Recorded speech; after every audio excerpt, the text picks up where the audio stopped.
what's the big deal? We live in the same house, so why shouldn't we take baths together? No way, you I didn't know you spoke German. I just sneezed in the middle of saying you're bathing yourself, pervert! That's what you get for running out without drying off first. There's 100 shows on TV right now. Why don't you go watch one of them? Say, Makoto, you think you could say Demon Hunter 10 times in a row really fast? Huh? How come? Just give it a try, why don't you? Demon Hunter, Demon Hunter, Demon Hunter, Demon Hunter, Demon Hunter, Demon Hunter! Ow! I just bit my tongue. I kind of figured that'd happen. You really are a jerkhead!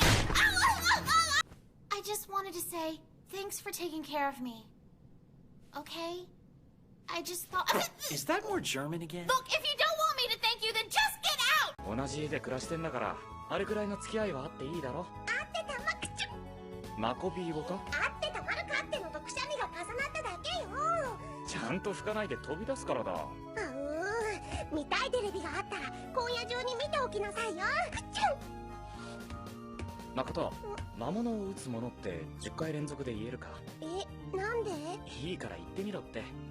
魔物を撃つもの、魔物を撃つもの、魔物を撃つもの。したかんだ。そうなると思った。覚えてなさいよ。今日のところは礼を言っておくけど、ありくちゃ。マコピー語か？ありがとうとくしゃみが重なっただけよ。